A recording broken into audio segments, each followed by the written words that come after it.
the silent depths of the ocean, a mother octopus guards her final treasure. She has deposited thousands of eggs in a rocky crevice, and from that moment on, the outside world ceases to exist for her. Her only mission is to oxygenate and protect the next generation from hungry predators. For months, she does not eat. Her body begins to consume its own musculature, and her organs initiate a programmed shutdown process. She blows water over the eggs with mechanical dedication, while her skin loses its color and her eyes lose the spark of life itself. What appears to be a sublime act of love is, in truth, a devastating biological imperative. When the tiny octopuses finally hatch and swim toward the light, the mother no longer has the strength to follow them. She dies at the exact moment her task is completed. Why does nature demand such a heavy tribute for the continuation of life? Why does the pinnacle of creation coincide with the total annihilation of the creator? There is no reward for the mother, only the absolute void after fulfilling a cold, merciless genetic program. But why? Why is sacrifice the master gear of existence? The answer takes us to the depths of philosophy, where we discover that nature does not care about our happiness, only our persistence. The octopus is the martyr of a soulless system. If you feel like you are wearing yourself out to sustain something greater than yourself, welcome to Why. Subscribe to dive into the abyss with us. Comment below, what is the cost of your greatest dream? The octopus is one of the most intelligent creatures on the planet, capable of solving complex puzzles and using tools. However, all this intelligence is disarmed by a single biological switch located in its optic glands. Once the eggs are laid, the octopus's brain receives a chemical death sentence that dictates the end of its autonomy. She stops hunting, stops exploring, and stops defending herself. The crevice in the rock becomes her cell and her altar. The intelligence that once served individual survival is now hijacked to serve something she will never see grow. The individual dies so that the species can perhaps have a chance. Arthur Schopenhauer described the will as a blind, irrational impulse that pushes us toward reproduction at any cost. The octopus does not choose to die for her children. She is moved by a force that ignores her suffering. The will is a tyrant that uses living beings as mere disposable vehicles.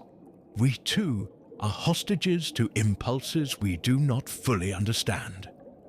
We work, build and sacrifice ourselves for legacies that often consume us before they are even finished. We believe we are in control, but we are just passengers of an ancient code that prioritizes continuity over well-being. The tragedy of the octopus lies in the awareness of her own decay. She watches her body wither while maintaining her vigil. It is the height of the absurd, to be endowed with a brilliant mind only to be destroyed by a mechanical function. The ocean is the stage for this mute sacrifice. The octopus's hunger is not a flaw. It is a strategy. If she went out to hunt, she would leave the eggs vulnerable. Therefore, evolution removed her desire to eat.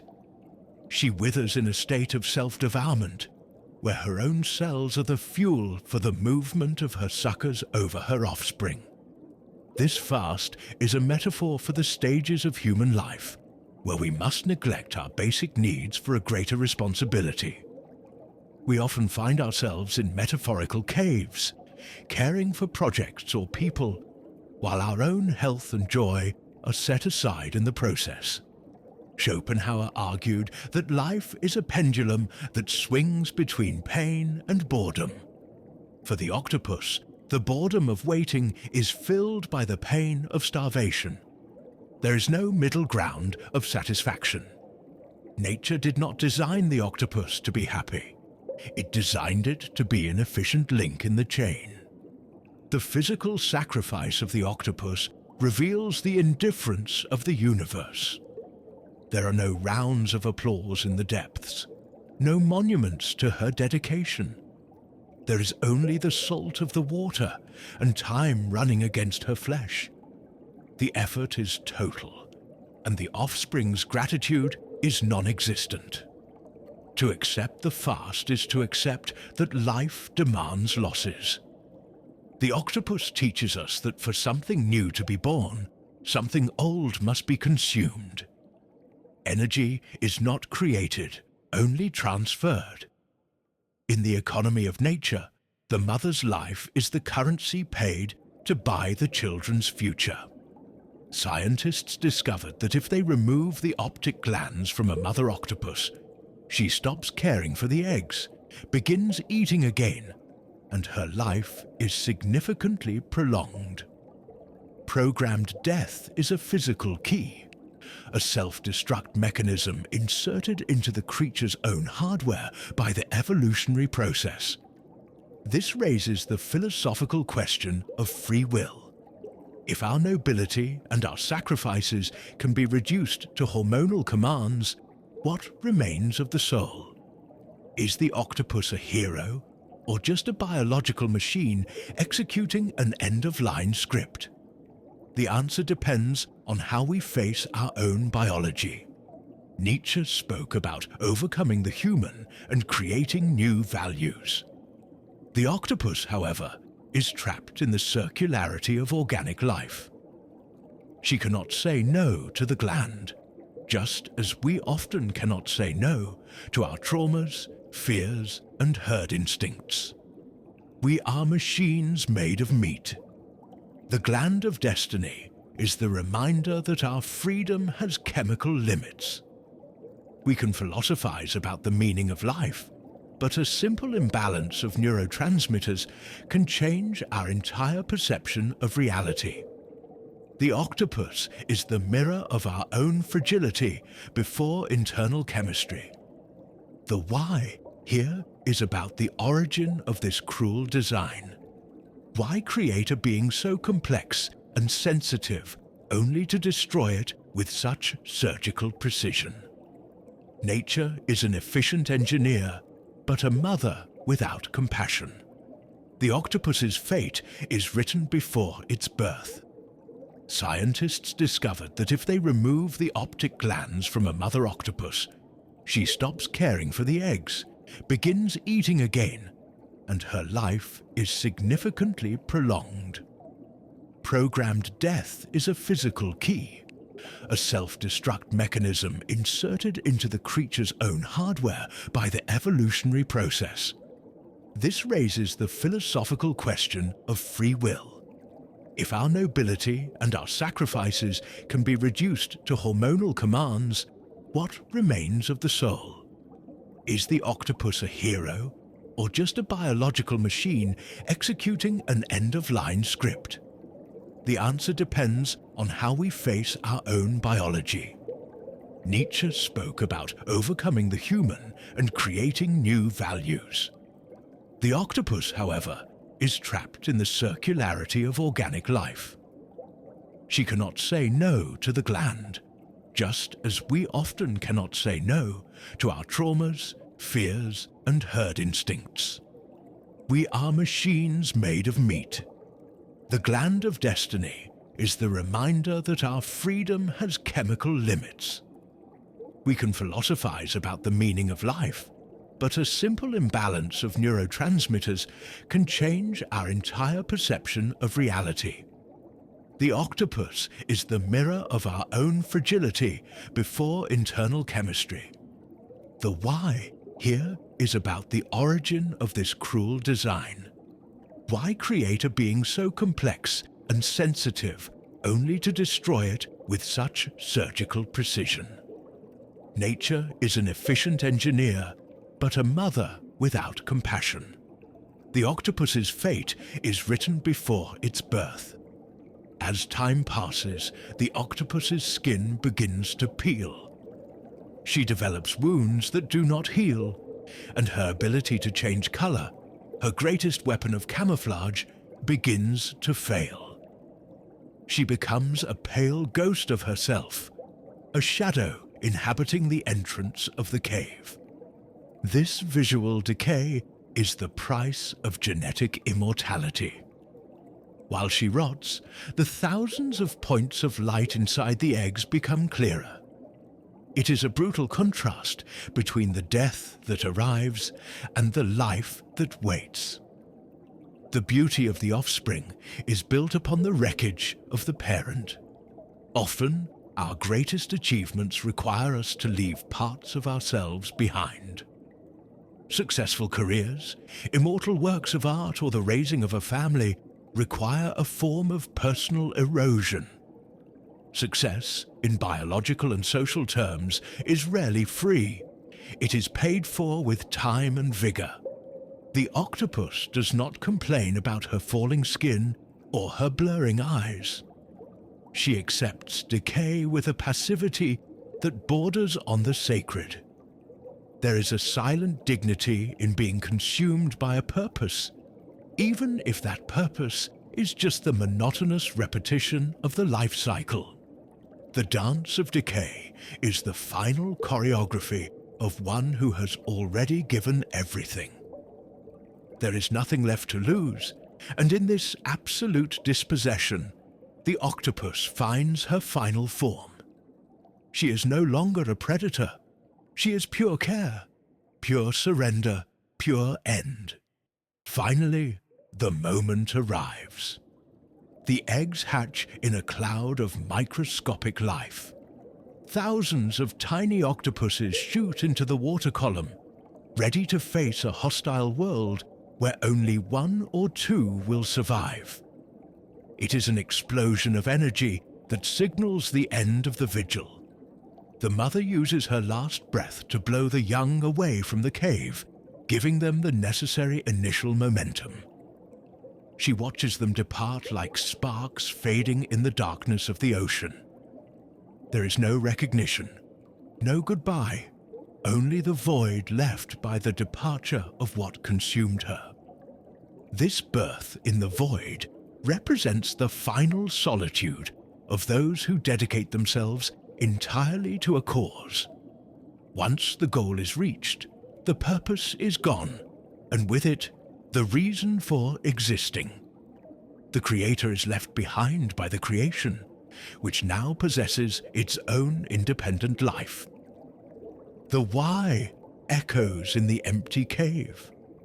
Why so much effort for such an ephemeral and impersonal result?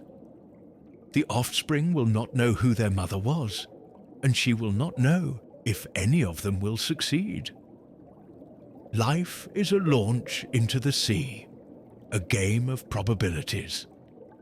The mother octopus remains in the crevice, now silent. The void is not just physical, it is existential.